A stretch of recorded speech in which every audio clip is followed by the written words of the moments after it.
자, 디모데전서를 바울이 쓴 이유가 있겠죠. 자, 우리가 지난주에 살펴본 것처럼 가장 중요하면서 첫 번째로 나오는 것이 다른 교훈을 가르치지 못하게 하도록, 교회 안에 어떤 사람들이 다른 교훈을 가르치지 못하게 하도록 디모데가 그 일을 못하게 하도록 이제 쓴 게 디모데 전서입니다. 첫 번째 이유로 나오죠. 자, 다른 교훈이 무엇인지를 바울이 설명을 하는데 그것은 신화와 끝없는 족보입니다. 신화와 끝없는 족보가 교회 안에서 가르쳐지고 있는데 이거는 다른 교훈이니 가르쳐지지 않도록 디모데 네가 잘 단돌이 해라, 이렇게 얘기를 하는 거죠. 그 이유는 이 신화와 끝없는 족보는 무익한 변론과 논쟁만 만들어냅니다.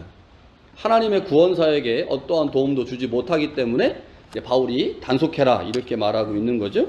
자, 그러면서 바울이 이 다른 교훈을 전하는 사람들을 율법의 선생이다라고 비유하고 있습니다. 이게 이제 중요해요. 7절에 보니까 율법의 선생 되려 한다, 율법 교사가 되려고 한다라고 이야기를 합니다. 자, 6, 7절을 제가 세 번역으로 다시 한번 읽어드리겠습니다. 그런데 몇몇 사람은 이러한 목적에서 벗어나서 쓸데없는 토론에 빠졌습니다. 그들은 율법 교사가 되려고 하지만 사실은 자기들이 무엇을 말하고 있는지 또는 무엇을 주장하고 있는지도 알지 못합니다. 그러니까 교회 안에 있는 다른 교훈을 가르치는 사람들이 쓸데없는 토론에 빠졌는데 자기들이 뭘 가르치는지, 뭐를 주장하는지도 모른다.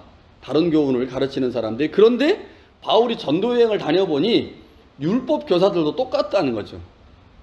율법 교사들도. 그래서 바울이 다른 교훈을 전하는 사람들과 율법 교사들을 이제 연결시켜서 설명을 하고 있습니다. 공통점이 있어요. 이 다른 교훈을 전하는 사람들하고 율법 교사들이 공통점이 있는데 둘 다 복음에다가 다른 무엇인가를 결합시킨 자들입니다. 자, 다른 교훈, 이것은요 그리스도의 복음에다가 그리스 로마 문화를 결합시킨 사람들이에요. 그래서 여기 말하는 신화와 끝없는 족보는 이제 그 당시 헬레니즘 문화 안에 있는 것들을 의미하는 거죠. 그래서 그리스도 복음하고 헬레니즘 문화에 있는 것들을 섞어가지고 유사 복음을 만들어낸 사람들, 이게 다른 복음을 전하는 사람들이고요. 율법 교사들은 어떤 사람들입니까? 그리스도의 복음에다가 유대교의 율법을 결합시켜서 복음을 전하는 사람들이죠. 이거를 바울은 갈라디아서에서 다른 복음을 전하는 사람들, 이렇게 표현을 하고 있습니다. 기독교로 개종한 유대인들 중에는 율법의 유효성을 여전히 주장하면서 예수님을 믿어도 율법을 지켜야 된다라고 주장하는 사람들이 있었죠. 유대계 그리스도인들 중에 이런 사람들이 상당히 있었는데 이 사람들이 그리스도의 복음에다가 율법을 결합시켜서 만들어내는 것이 다른 복음이고, 그리스도의 복음에다가 헬레니즘 문화를 섞어서 만든 것이 다른 교훈입니다. 그러니까 이 두 복음을 전하는 사람들의 이제 공통점이 그리스도의 복음을 변질시킨 사람들인데, 이런 관점에서 바울은 다른 교훈을 전하는 사람들과 다른 복음을 전하는 사람들이 유사하다. 그래서 이 교회 안에 있는 이 사람들을 율법 교사다, 이렇게 얘기를 하고 있죠. 이 두 가지 율법 교사된 자들이나 신화나 족보를 주장하는 사람들은 모두 하나님의 구원 계획에는 큰 관심이 없습니다. 율법 교사들은요, 자신들이 지켜온 율법의 전통이 중요한 사람들이고, 다른 교훈을 전하는 사람들은 그들의 삶의 기반과 터전인 헬라 세계의 문화와 전통이 중요한 사람들이에요. 그러니까 그리스도의 복음을 받아들이면 그 그리스도의 복음을 가지고 율법도 해석하고 헬레니즘 문화도 해석해야 돼요. 그래서 그리스도의 복음의 관점으로 우리의 삶에 있는 모든 것들을 새롭게 해석해내서 새롭게 만들어야 되는데, 율법을 주장하는 사람들이나 헬레니즘의 문화를 주장하는 사람들이 이제 그런 방식으로 하지 않고 자신들이 가지고 있는 터 위에다가 그리스도의 복음을 그냥 얹혀버린 겁니다. 쉽게 말하면 제가 사이다를 먹고 싶으면 컵 안에 있는 콜라를 다 버려야 되는데 콜라를 버리지 않고 콜라 위에다가 사이다를 부은 거예요. 코사를 만든 거죠, 코사. 이런 방식의 복음을 가지고 있었던 사람들이 이 다른 복음을 전하는 사람들, 그리고 다른 교훈을 전하는 사람들이었기 때문에 이제 바울의 입장에서는 이거는 이제 받아들일 수가 없는 거죠. 여러분, 복음을 받은 이후에 내가 그 전에 가지고 있었던 모든 걸 버리라는 게 아닙니다. 버릴 수가 없어요. 어떻게 우리가 복음을 받았다고 그 전에 있었던 우리의 생활 습관, 역사, 관습, 전통들을 다 버릴 수 있겠습니까? 그럴 수 없거든요. 중요한 것은 그리스도의 복음으로 그것을 바르게 해석해내는 겁니다. 그 과정이 있어야만 복음에 합당한 삶을 살게 되는데, 율법교사나 이 족보나 신화를 주장하는 사람들은 그 과정이 없었기 때문에 그들이 만들어내는 복음은 변질된 복음, 왜곡된 복음이었다. 그래서 그거는 결대로 교회에서 가르쳐지면 안 된다라고 얘기를 합니다. 자, 그리고 나서 바울이 8절부터 11절에서 율법의 기능을 설명해요. 율법의 기능. 자, 요 단락은 사실 이 중간에 삽입된 것처럼 보여지는 단락인데,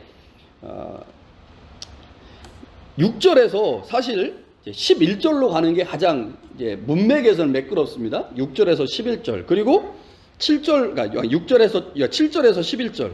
8절, 9절, 10절은 율법이 어떤 것인지를 설명하는 거고, 6절과 7절을 지나서 11절로 가면 바울이 11절에서 이렇게 말하죠.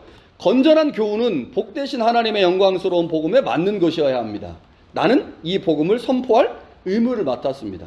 그러니까 지금 바울이 여기서 지금 말하고자 한 것은 교회 안에 다른 교훈을 가르치는 사람들의 그 복음의 내용과 자신이 전하고 있는 교훈, 복음의 내용을 비교하면서 내가 가르치는 교훈이 진짜 교훈이다 라고 하는 것을 드러내려고 한 것이 바울이 지금 요 단락을 쓰고 있는 가장 중요한 이유입니다. 자, 여기서 한 가지 우리가 이제 생각을 좀 해봐야 되는 게, 율법이 도대체 무엇인가? 이건 로마서 강의를 하게 되면 이제 아주 자세하게 설명을 할 수 있겠지만, 자, 여기서 간단하게 오늘 율법이 어떤 역할을 하는지, 지금 교회 안에 있는 다른 교훈을 가르치는 사람들을 율법교사다 이야기하고 있기 때문에 바울이 이해하고 있는 율법이 어떤 것인지를 좀 생각해 볼 필요가 있습니다. 자, 8절에 바울이 이렇게 얘기해요. 율법은 사람이 그것을 적법하게만 쓰면 선한 것이다. 이게 바울이 율법에 대해서 가지고 있는 기본적 생각입니다. 율법은 선하다. 자, 로마서 7장에 가보면요, 바울이 율법이 선한데, 율법은 하나님이 주신 것이기 때문에 선한데, 율법이 죄와 결탁하여 자신을 죽이려고 한다, 이렇게 얘기해요. 그러니까 율법과 죄가 만나니까 죄가 율법을 이용해서 자신을 더욱 죄인되게 만든다는 겁니다. 그러니까 자신의 죄인됨을 율법이 배가시키고 있다. 그래서 율법은 분명 선한 건데 그 선한 율법이 죄와 만나니까 나를 죽이려고 한다. 나는 그래서 오호라 공고한 자다. 이런 표현을 로마서 7장에서 하는 거죠. 그러니까 원래는 선한데, 원래는 좋은 건데 이게 지금 바울한테 안 좋게 사용되고 있다. 이렇게 얘기를 한 겁니다. 자, 바울이 생각하는 율법에 대한 이해, 로마서 3장 20절에 잘 나와 있습니다. 자, 로마서 3장 20절에서 바울이 율법을 어떻게 정의하냐면, 율법은 죄를 깨닫게 하는 것이다. 이렇게 얘기해요. 죄를 깨닫게 하는 것이다. 그런데 구약 성경을 아무리 찾아봐도 구약 성경에서 하나님이 율법을 주신 이유는 죄를 깨닫게 하려고 주신 게 아닙니다. 율법은 왜 주셨을까요? 하나님의 백성으로 살아가라. 바르게 살아가라. 그래서 죄 짓지 말고 의로운 사람으로 살아가라 라고 하는 이유 때문에 율법을 주신 거예요. 구약 성경 어디에도 율법은 죄를 깨닫게 하기 위해서 주어졌다라고 하는 게 없습니다. 근데 바울은 어떻게 이해했어요? 율법은 죄를 깨닫게 하는 거다. 그럼 왜 도대체 바울이 율법은 죄를 깨닫게 하는 것이다라고 바울은 이해하고 해석했을까요? 이유는 간단합니다. 3장 21절에 이런 말씀이 있어요. 로마 3장 21절에 이제는 율법 외에 하나님의 한 의가 나타났다. 그러니까 하나님의 의가 두 개예요. 하나는 율법이고 또 다른 하나의 의가 있는데, 이 또 다른 의가 나타나기 전에는 율법으로만 하나님의 백성의 의를 백성들이 만들어갈 수 있었습니다. 그런데 요 의가 있었고 그 다음에 또 다른 의가 나타난 거예요. 그럼 그 또 다른 의가 뭐겠습니까? 율법에 나타난 또 다른 의? 예수 그리스도를 믿음으로 의롭게 되는 법이에요. 율법은 어떤 법입니까? 행함으로 의롭게 되는 법이잖아요. 그런데 행함으로 의롭게 되는 법이 먼저 나타난 의라면 다음에 나타난 의는 믿음으로 의롭게 되는 법이 나타나는 거예요. 그걸 뭐라고 불러요? 우리는 복음이라고 부르는 거죠. 그러니까 복음이라고 하는 새로운 의가 나타났어요. 그러면 그 전의 의는 이제 더 이상 필요하지 않은 거죠. 이것이 완전했지만 사람들에게 적용될 때 불완전하게 적용되고 사람들이 율법에 대해서 오해하고 잘못 이해하게 되면서 율법이 이스라엘 백성들에게 주어진 목적대로 사용이 안 됐습니다. 그래서 하나님께서 완전한 의, 결코 왜곡될 수 없는 완전한 의인 복음, 믿음으로 의롭게 되는 법을 주셨어요. 그 법이 딱 오고 나니까 바울이 율법에 대한 이해가 달라진 거예요. 그러니까 이 새로운 의가 오기 전에는 이 율법으로 하나님의 백성들이 의롭게 살고 죄짓지 않고 거룩하게 사는 것으로 주어진 건데, 새로운 의가 오고 나니 그 의의 관점에서 그 이전에 주어진 율법을 보니까 그 율법은 이 의의 현장으로 오게 만드는 수단이었다라는 걸 깨닫게 되는 겁니다. 그러면 어떻게 이 새로운 의에 믿음으로 의롭게 된다고 하는 이 의로 우리가 접근할 수 있겠어요? 방법은 내가 율법을 열심히 지켰는데, 율법을 열심히 행했는데 그럼에도 불구하고 나는 율법을 지킬 수 없는 죄인이구나라는 사실을 깨달아야 새로운 의로 오잖아요. 그러니까 새로운 의가 오고 난 후에 이 의의 관점에서 과거의 의를 보니까 율법은 새로운 의로 오게 만드는 하나의 과정이고 수단이었다는 사실을 바울이 알게 된 겁니다. 그래서 뭐라고 정의해요? 율법은 죄를 깨닫게 하는 거다. 그게 가장 중요한 율법의 역할이다라고 이해한 거죠. 자, 많은 유대계 그리스도인들은 복음의 관점에서 이렇게 바울이 이해한 방식대로 복음의 관점에서 율법을 이해해야 됩니다. 복음의 관점에서 율법을 이해해야만 율법의 약점, 율법의 문제점, 우리가 율법을 행해가지고는 절대로 의롭게 될 수 없다는 사실을 알게 되거든요. 그래서 율법을 행하면서 복음으로 나오게 되고 예수 그리스도를 의지하게 되고, 믿음이라고 하는 새로운 법이 우리 가운데 주어졌다라고 하는 사실을 알게 되는데, 유대계 그리스도인, 유대교에서 기독교로 개종한 많은 사람들이 율법을 바울처럼 이해하지 않았습니다. 대신 어떻게 이해했느냐? 율법의 몇몇 행위를 정해놓고 그 몇몇 행위를 행하면 율법을 다 지킨 것이다. 그래서 나는 율법으로 의롭게 됐다라고 생각하는 사람들이 많았다는 거죠. 그것이 우리가 잘 알고 있는 할례법, 음식법, 안식일법 등이에요. 유대인들은 이러한 율법의 행위를 통해 자신의 정체성을 인식했고요. 그 행위를 통해서 자신들을 이방인과 구별했습니다. 그렇게 하면서 자신들이 하나님으로부터 선택받았고, 그래서 선택받은 우리만 구원받았다라고 하면서 이방인들을 무시했거든요. 그래서 베드로를 중심으로 한, 예수님의 동생 야고보를 중심으로 한 예루살렘계 사도들이 끝까지 이방인 선교 안 하려고 한 겁니다. 이방인 선교 안 하려고. 그런데 베드로가 거기서 결정적으로 증언하면서 내가 고넬료에 가가지고 복음 전하니까 성령 받았다. 그래서 이방인 선교 해야 된다. 이렇게 주장을 하면서 이방인 선교의 길이 열린 거죠. 그러니까 율법에 대한 왜곡, 잘못 이해한 것이 결국 복음의 내용을 완전히 변질시켰어요. 그래서 바울이 복음을 전할 때마다 이 율법에 대해서 잘못된 이해를 갖고 있는 유대계 그리스도인들이 바울을 극심하게 비난했고 방해했고, 그래서 어려움을 겪었는데, 이게 바울이 갖고 있었던 상황이거든요. 그런데 에베소 교회, 지금 디모데가 목회하고 있는 에베소 교회 보니 유사한 사람들이 있는 거예요. 유사한 사람들이.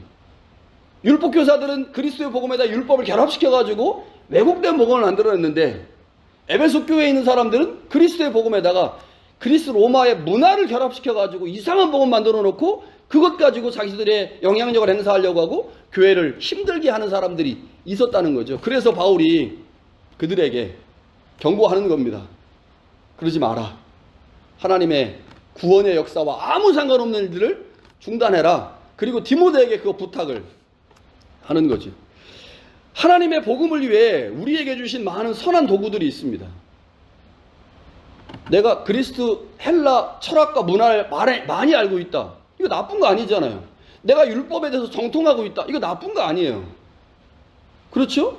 내가 예를 들어서 뭐 지질학에 대해서 많이 알고 있다. 내가 우주 천체에 대해서 많이 알고 있다. 내가 어떤 분야에 대해서 박사다. 너무너무 좋은 거죠. 그런데 그것이 그리스도의 복음에 방해가 되면 안 되는 거죠. 그럼 어떻게 돼요? 내가 갖고 있는 지식을 그리스도의 복음으로 해석해내야 됩니다. 그것이 어떤 의미가 있는지, 그것이 교회와 하나님의 나라를 위해서 어떻게 쓰이는 것이 좋은지. 그런데 그렇지 않고 그리스도의 복음을 단순히 내가 갖고 있는 지식 위에다가 덮어씌기로 해버리면 혼합이 돼버리죠. 왜곡이 됩니다. 굉장히. 그래서 오늘 제가 제목을 선한 것이 악한 것이 되느니라고 정했어요. 선한 것이 악한 것이 되는. 복음이 분명 선한 것인데, 율법이 분명 선한 것인데 그것이 그리스도의 복음과 이상하게 결합이 되면서 악한 것이 돼버렸잖아요. 우리가 가지고 있는 많은 것들 다 하나님께서 선하게 주신 것들입니다.